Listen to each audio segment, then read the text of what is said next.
اعوذ باللہ من الشیطان الرجیم بسم اللہ الرحمن الرحیم۔ الحمدللہ ایک بار پھر برکت رمضان ٹرانسمیشن کے ساتھ آپ کا بھائی عمار رضا قادری آپ کی خدمت میں موجود ہے، اور میری لیفٹ ہینڈ سائڈ پر ہمارے بہت خوبصورت علامہ ہمارے ساتھ موجود ہیں، جن کا نام ہے حضرت علامہ مولانا غمیر عامر قادری صاحب موجود ہیں، اور ہماری رائٹ ہینڈ سائڈ پر بہت خوبصورت پڑھنے والے ثناخواں جناب محترم دانش قادری صاحب یہ بھی موجود ہیں۔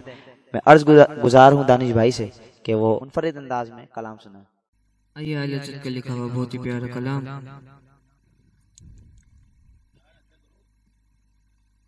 پھول سے اتارو راہ گزر کو خبر نہ ہو، پھول سے اتارو راہ گزر کو خبر نہ ہو، جبریل پر بچھائے تو پل کو خبر نہ ہو، کانٹا میرے جگر سے غم روزگار کا، کانٹا میرے جگر سے غم روزگار کا، کانٹا میرے جگر سے غم روزگار کا، یوں کھینچ لیجیے کہ جگر کو خبر نہ ہو، غم روزگار میں تو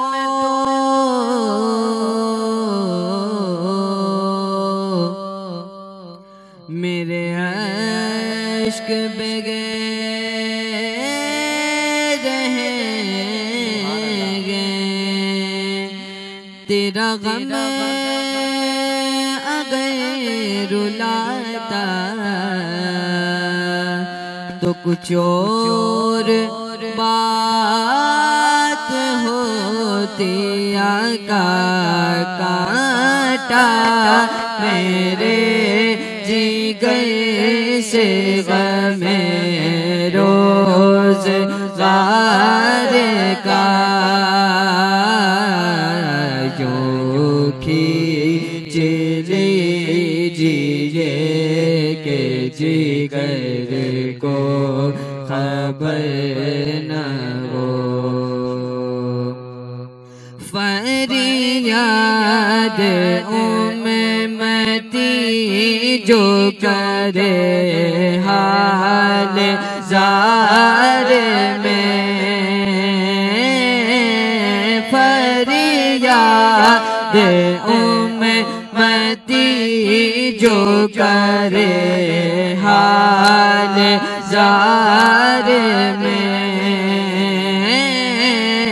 فریاد امتی جو کرے حال زار میں،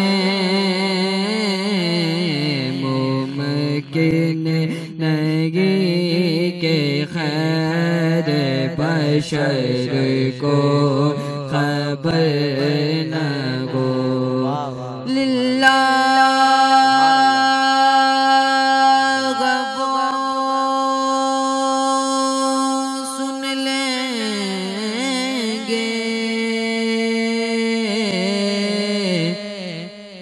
اور فریاد کو پہنچیں گے، کیونکہ اتنا بھی تو ہو کوئی جو آگاہ کرے دل سے، آقا فریاد کرے حال زار میں فریاد امتی جو کرے حال زار میں ممکن نہیں کہ خیر بشر کو خبر نہ ہو ممکن نہیں کہ خیر بشر کو خبر نہ ہو اور اے شوق دل کے سجدہ گرن کو روانگی اے شوق دل یہ سجدہ گرن کو روانگی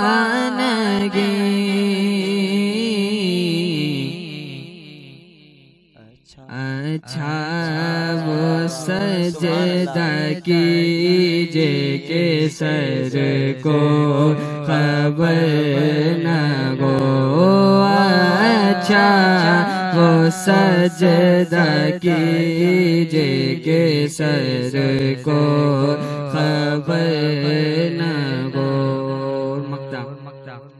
ان کے سوا رضا کوئی ہمیں نہیں جگہ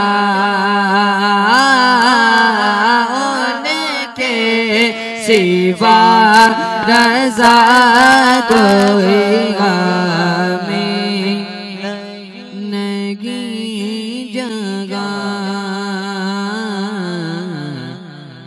گزرا کرے پیسر پہ پیدر کو خبر نہ ہو گزرا کرے پیسر پہ پیدر کو خبر نہ ہو پل سے اتارو گزر کو خبر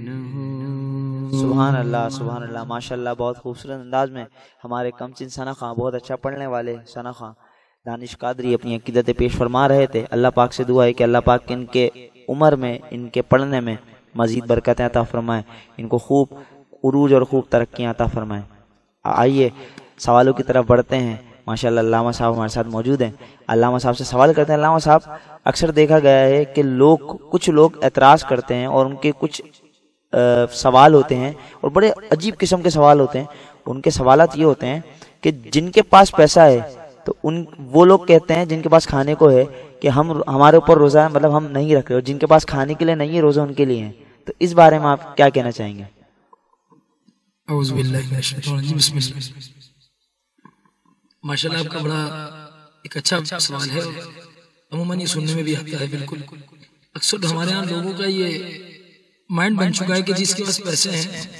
وہ تو نہیں رکھ سکتا روزے کیونکہ اس کے پاس کھانے پینے کا سب کچھ ہے اور جس کے پاس کھانے پینے کو نہیں ہے وہ روزے رکھے حالانکہ یہ کہیں سے بھی کانسیپٹ بنا ہی نہیں ہے بلکہ یہ اسلام کے سراسر خلاف ہے اللہ رب العزت نے قرآن مجید فرقان میں فرمایا یا ایھا الذین آمنوا کتب علیکم الصیام کما کتب علی الذین من قبلکم فرمایا اے ایمان والو ہم نے تم پر روزے فرض کر دیے جیسا کہ تم سے پچھلوں پر کیے گئے جو یقیناً سی بات ہے فرض ہے اس پر عمل کرنا بھی لازم ہے اور رہی بات بھوکے رہنے کی تو آقا دو جہاں سرور کون مکان صلی اللہ تعالی علیہ وسلم کیا کوئی کہہ سکتا ہے کہ حضور سے زیادہ کسی کے پاس پیسے یعنی حضور سے زیادہ کسی کی ملکیت تھی حضور سے زیادہ کسی کے پاس اسباب مہیا ہو سکتے تھے نہیں ہو سکتے بالکل بھی نہیں ہو سکتے تھے اعلیٰ حضرت نے فرمایا کل جہاں ملک اور جو کی روٹی غذا اس شکم کی قناعت پہ لاکھوں سلام میرے مصطفیٰ کریم صلی اللہ ہاں حضور بھوکے رہا کرتے تھے لیکن امت کے لیے ایک نمونہ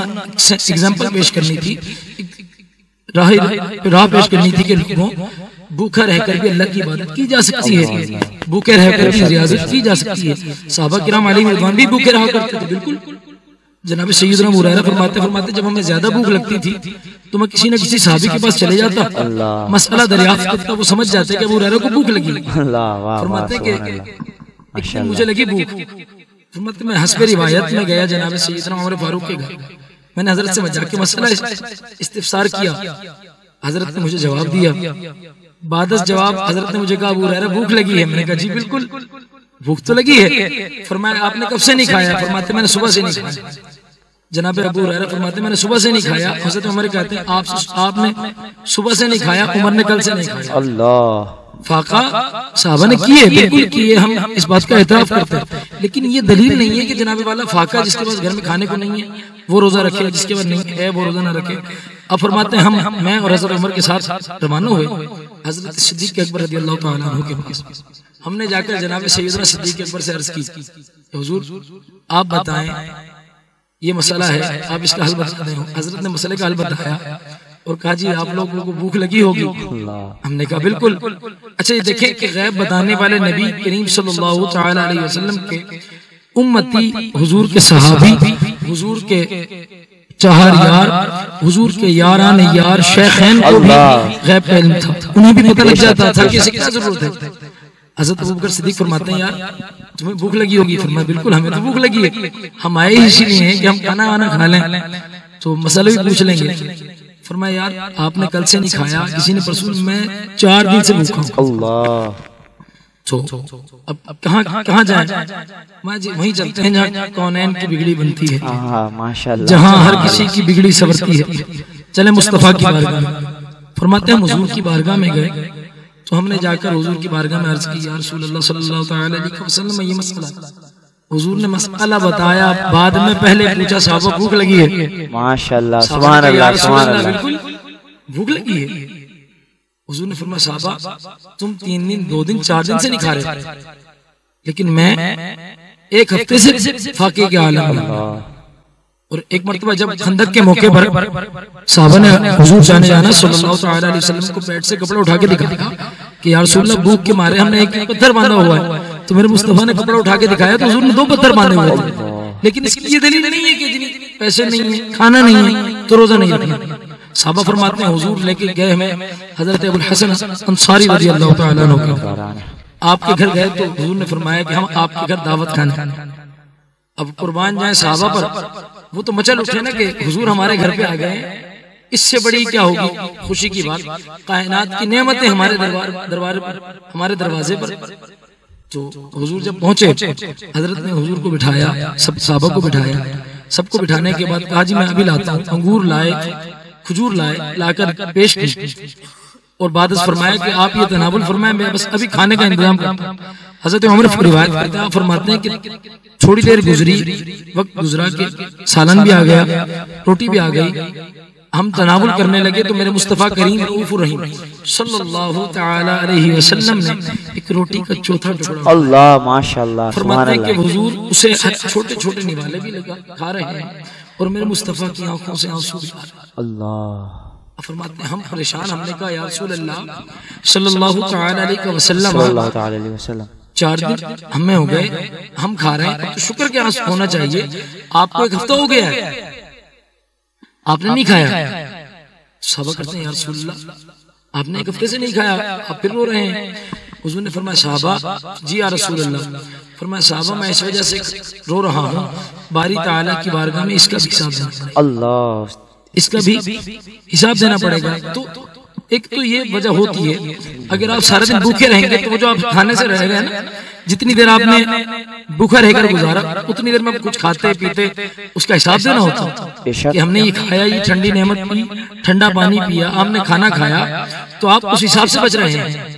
ہمیں چاہیے کہ جسے اعلیٰ حضرت نے فرمایا پھر کے گلی گلی تباہ، ٹھوکریں سب کی کھائیں، دل کو جو عقل دے خدا تیری گلی سے جائیں۔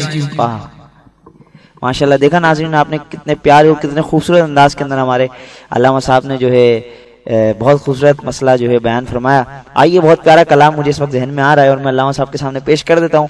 بہت پیارا کلام حضور کی شان انہوں نے بیان فرمائی. تو شاعر فرماتے ہیں یہ وہ روزہ ہے جہاں دل نہیں توڑے جاتے, یہ وہ روزہ ہے جہاں دل نہیں توڑے جاتے, یہ وہ روزہ بھول جاتے تھے صحابہ غم و آلام اپنے, بھول جاتے تھے صحابہ غم و آلام اپنے, دیکھ لیتے تھے جو سرکار کو آتے جاتے, دیکھ لیتے تھے جو سرکار کو آتے جاتے, کاش اپنا بھی مدینے میں کوئی گھر ہوتا, کاش اپنا بھی مدینے میں کوئی گھر ہوتا, پھر کیا ہوتا, پھر دیکھتے روضائے سرکار کو آتے جاتے, دیکھتے روضائے سرکار کو آتے جاتے, یہ وہ روزہ ہے جہاں دل لگی توڑے جاتے, یہ وہ روزہ ہے جہاں دل لگی توڑے جاتے. ایک قافلہ تو وہ ہوتا ہے جو اپنے ملک سے جو ہے مدینے کے لیے روانہ ہوتا ہے. اب ایک قافلہ وہ ہوتا ہے جو مدینہ شریف سے جو ہے واپس آ رہا ہوتا ہے. تو اب شاعر کیا فرما رہے ہیں, قافلے والوں ذرا ٹھہرو میں آتا ہوں ابھی, قافلے والوں ذرا ٹھہرو میں آتا ہوں ابھی, ایک ذرا نعت سنا لو بھول جاتے جاتے, ایک ذرا نعت سنا لو بھول جاتے جاتے, یہ وہ روزہ ہے جہاں دل نہیں توڑے جاتے.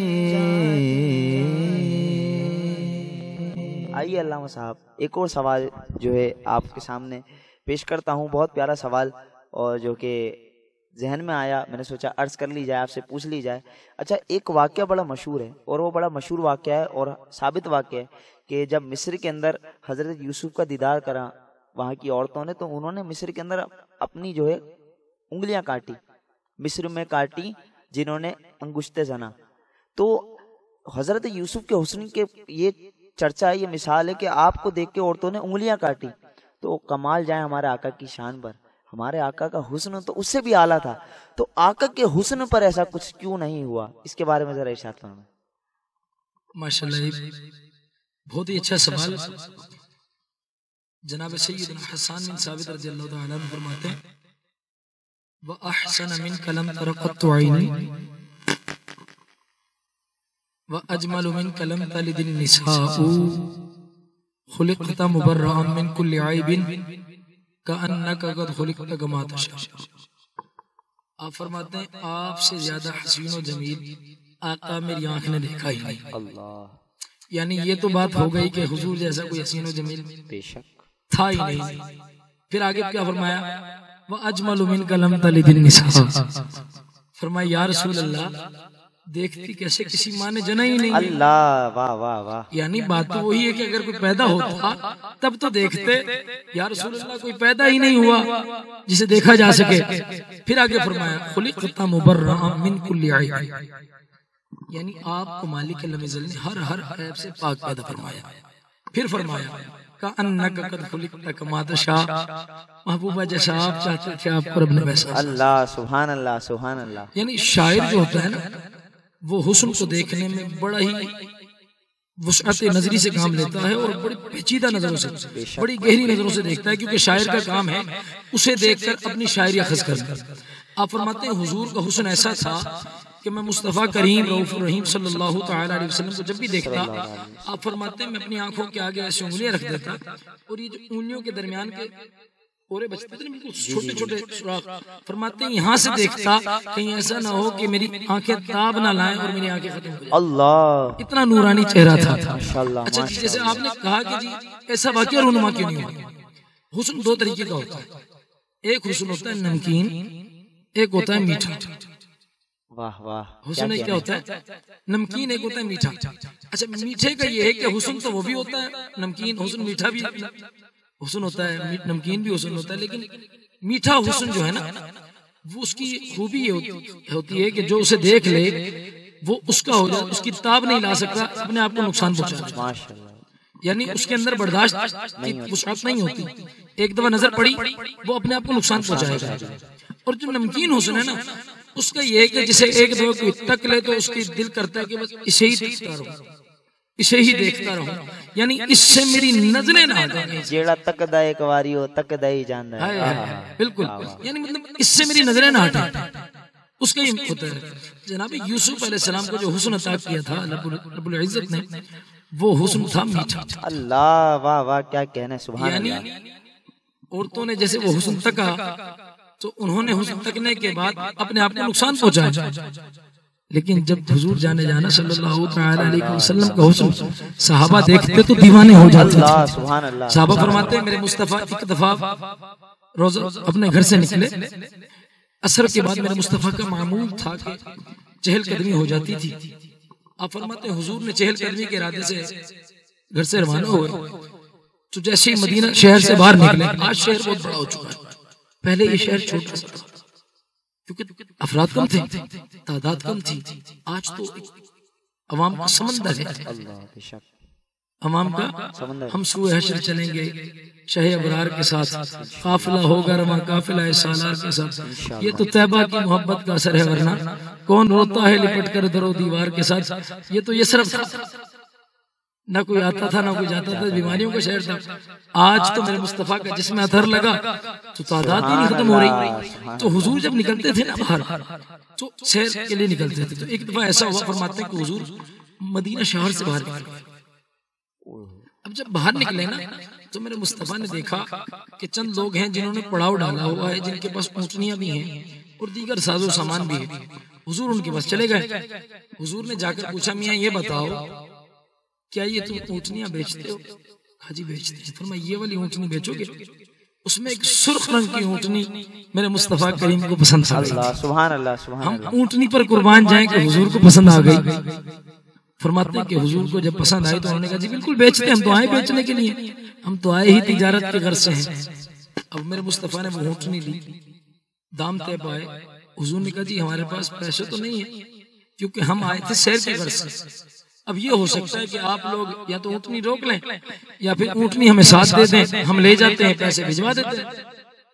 جی جی. انہوں نے کہا جی آپ لے جائیں. اب میرے مصطفیٰ اونٹنی کو لے کر روانہ ہوئے. حضور جب تک ان کی آنکھوں کے سامنے تھے وہ تکے جا رہے ہیں.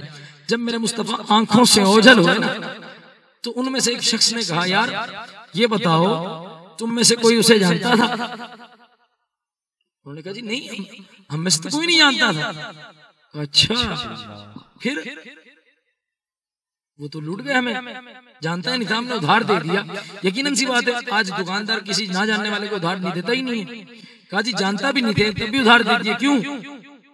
تو اب ایک دوسرے سے پوچھنے لگے، پہلے نے دوسرے سے پوچھا یار یہ بتا، ہم تو چلو نہیں پوچھ سکے، تو نے کیوں نہیں پوچھا؟ وہ کہتا ہے یار میں پوچھتا کیسے، جب وہ باتیں کر رہا تھا وہ لب کھولتا تھا، اس کے ہونٹ سے جو شعائیں نکلتی تھی نور کی، میں اس میں مگن تھا۔ اللہ سبحان اللہ۔ دوسرا کہتا ہے یار تم اس کی بات کرتے ہو، تم یہاں کی بات کرتے ہو، میں تو اس کی کنڈل والی زلفوں میں گم ہو گیا تھا، زلف دیکھی ہے کہ نظروں نے گھٹا دیکھی ہے، لٹ گیا جس نے محمد کی ادا دیکھی ہے۔ تیسرے سے کہا یار تم زلف میں تھے نا، تم نے کیوں نہیں پوچھا؟ چلو میں تو زلف میں تھا، زلف تو دیکھ رہا ہوں۔ انہوں نے کہا یار بھائی تم زلف کو تھے، ہونٹوں کو تک رہا تھا، میں اس کا ودھا والا مکھنا دیکھ رہا تھا، اس کے چہرے کا نور تھا میرے نظر نہیں ہٹی۔ سبحان اللہ۔ اب جب چوتھے سے پوچھا ہے تو کہاں تھا؟